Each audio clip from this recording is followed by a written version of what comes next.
ये है भाव, ये है भक्ति।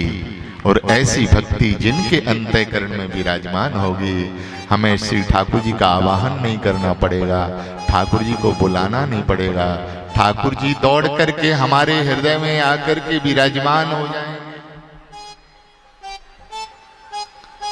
श्री ठाकुर जी 56 भोग का परित्याग करके वो विदुरानी के घर में छिलका पाने के लिए, सबको स्मरण है ना, कथा नहीं कहनी है, निवेदन करना है कि 56 भोग कितनी बड़ी तैयारी दुर्योधन ने अपने महलों में कराई, लेकिन उसका परित्याग करके ठाकुर जी कहां गए हैं, जिसके घर में भोजन भी नहीं है, वो विदुरानी के जाके छिलका आरोग रहे हैं, वो भी फल नहीं। वो धन्य है विदुरानी जी की भक्ति प्रेम में मग्न होकर के जो पवाने की वस्तु है उसको तो अलग कर रही है, और जो अलग करने की वस्तु है वो जिमा रही है। और श्री ठाकुर जी जीम रहे हैं, आरोग रहे हैं और कह रहे हैं कि मां जितना स्वाद है विदुरानी जी तेरे इनमें फलों में है, उतना स्वाद मेरी मां ने जब जिमाया है तब वो स्वाद नहीं आया, जो आनंद जो सुख हमें तेरे जिमाने में मिल रहा है। ये क्या है? ये प्रेम है, ये भाव है। ऐसा भाव जहां भी विराजमान होगा भैया, वो गृहस्थ जीवन में रहने वाला हो अथवा महात्मा हो, ठाकुर जी उसके अधीन हो जाते हैं। ऐसे कर्मा जी के चरित्र में आया है कि कर्मा जी बिना नहाए धोए ठाकुर जी को जिमाती हैं खिचड़ी, और श्री जगन्नाथ महाप्रभु आरोगने के लिए उनकी कुटिया में, उनके घर में प्रकट होकर के जीमते हैं। एक दिन नहीं, नित्य के। अब यह क्रम चल रहा है। उसी बीच में एक कर्मकांडी पंडित आए, विप्र देवता, ब्राह्मण देवता। और जब ब्राह्मण देवता ने उनकी क्रिया को देखा कि अरे ये पगली है, बिना नहाए बिना धोए बिना चौका लगाए और वैसे ही ये सिद्ध प्रसाद कर रही है और ये भगवान को भोग जिमा रही है, ये तो बड़ा अपराध कर रही है। तो कर्मा जी को बिठा करके कहा, मां तुम क्या करती हो? बोले श्री जगन्नाथ प्रभु को भोग लगाते हैं, श्री जगन्नाथ जी घर में आते हैं और रोज खिचड़ी का भोग पाते हैं। बोले ये तेरा भोग लगाने का, तेरी भोग लगाने की ये विधि अच्छी नहीं है। तो वो इतनी भोली और भाली है, सीधी सच्ची है कि उसको बोध नहीं था, ज्ञान नहीं था कि नहा के ही भोग बनाना चाहिए।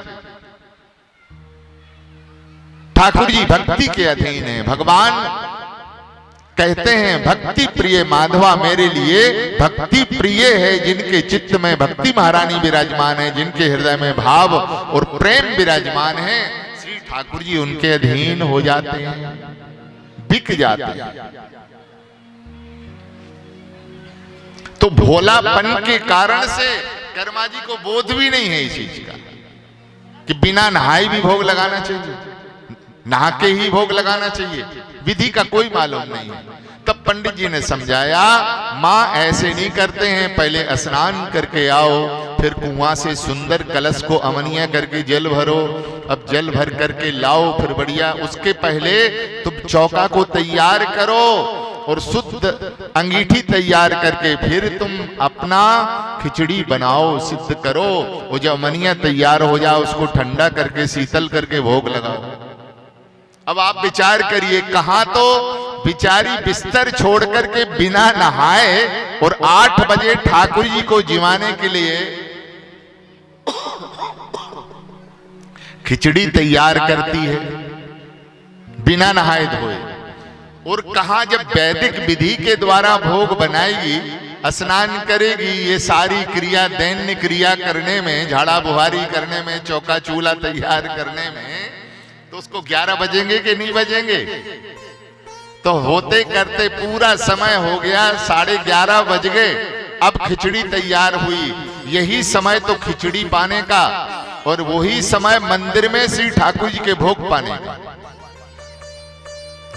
तो वहां ठाकुर श्री जगन्नाथ प्रभु के चरणों का ध्यान किया। श्री जगन्नाथ महाप्रभु आए और आकर के भोग आरोगने लगे, कर्मा जी की गोद में श्री ठाकुर जी विराजमान है, श्री जगन्नाथ महाप्रभु, और अपने कर कमल से खिचड़ी जिमा रही हैं। और कर्मा जी जिमा रही हैं, ठाकुर जी बड़े प्रेम से आरोग रहे हैं। तब तक क्या हुआ, मंदिर में घंट घड़ियाल नगाड़े बजने लगे। किस बात के, बोले भोग।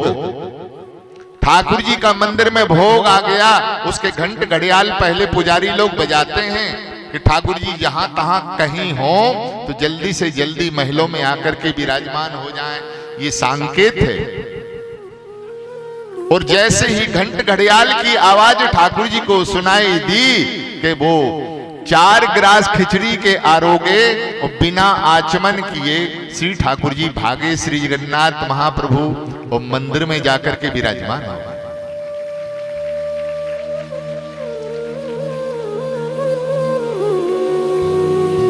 भैया जब पुजारी जी मंदिर का थाल रख करके ठाकुर जी को, हम लोग पहले जैसे हम लोग भोजन करने बैठते हैं तो पहले हाथ अमनिया करते हैं कि नहीं करते हैं, पहले हाथ कुल्ला मुखारी करते हैं, हाथ अमनिया करते हैं, तब प्रसाद घर में जाते हैं कि नहीं, भोजन के लिए थाली पे बैठते हैं। तो ऐसे ही हमारे मंदिरों में श्री ठाकुर जी को आचमन कराया जाता है। पहले हाथ अमनिया कराए जाएंगे, आचमन कराया जाएगा, इसके बाद में मंदिर बिहारी का थाल सन्मुख विराजमान पुजारी जी कराएंगे। फिर तुलसी दल छोड़ करके निवेदन करेंगे, प्रार्थना करेंगे, तुदियम वस्तु गोविंदम, हे नाथ आपका दिया हुआ भोग आप आरोगिए, श्याम अनुग्रह हम पर कीजिए, प्रेम से आकर भोजन जीजिए, ये प्रार्थना करते हैं। फिर ठाकुर जी उसको आरोगते हैं, ये विधि है। तो जैसे ही पुजारी जी ने आचमन लेकर के ठाकुर जी के आचमन कराए, मुख कमल की ओर देखा तो देखा कि अभी मंदिर में तो भोग आया नहीं है, और ये ठाकुर जी के ओंठ से ये शीत लग रहा है, चावल का टूक लगा, ये क्या है भैया। हम निवेदन करें, उस समय पुजारियों के हृदय इतने पवित्र होते कि सीधे सीधे श्री ठाकुर जी से वार्तालाप होती। तो पुजारी जी ने दोनों हाथ जोड़ करके श्री जगन्नाथ महाप्रभु से पूछ लिया, प्रभु अभी तो आपके मंदिर में भोग भी नहीं आया, चावल आपके ओंठ से कैसे लग रहा है।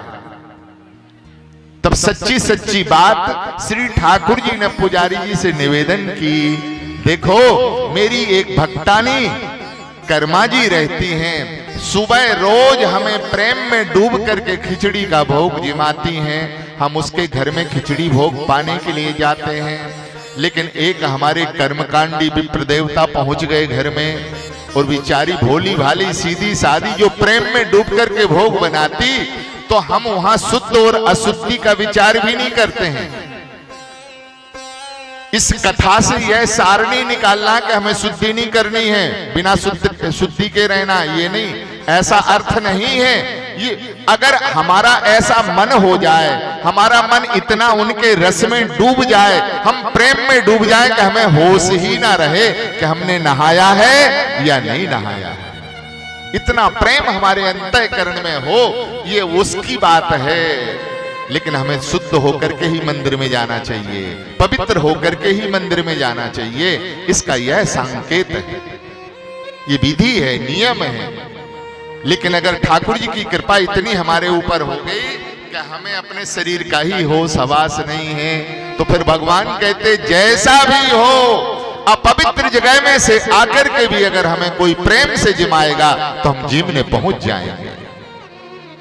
और कर्मा जी की यही भाव दशा थी, नित्य प्रति श्री जगन्नाथ प्रभु भोग पाने के लिए आते हैं। तो श्री ठाकुर जी ने पुजारियों को कहा कि हमारा वैदिक विप्रदेव वहां गए, कर्मा जी को समझाया, तो वही तो मंदिर के भोग का समय और वही उसके आवाहन का समय, तो हम उसकी खिचड़ी पाने के लिए वहां गए थे। अभी मैंने आचमन नहीं किया है, जब तक तुम्हारी घंट घड़ियाल सुनाई दी तुम आकर के मंदिर में विराजमान हो गए। जाओ उन विप्र देवता को बुला करके कहो ये तुम्हारी वैदिक परंपरा तुम्हारे पास रहे, मेरी भोली भाली सीधी सादी कर्मा जैसे भोग लगाती थी वो वैसे ही भोग लगाए, और फिर यही हुआ कालांतर में बिना अब तो कर्मा जी को जब बोध हो गया तो प्रातः काल 8 बजे ही ठाकुर जी का अमनिया तैयार करके और ठाकुर जी को जिमाती हैं और ठाकुर जी बड़े प्रेम में आनंदित होकर के कर्मा जी की रोज खिचड़ी पाने के लिए जाते हैं।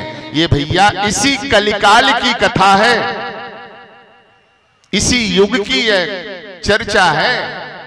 और आज भी आज कर्मा जी नहीं है, लेकिन आप जाकर के जानकारी लेना, श्री जगन्नाथपुरी जो गया हो तो सबसे प्रथम जो बाल भोग में श्री जगन्नाथ जी को भोग पधराया जाता है, विराजमान किया जाता है, वो खिचड़ी का ही भोग होता है। वो कर्मा जी के नाम का भोग आज भी श्री जगन्नाथ प्रभु आरोपते हैं सबसे पहले।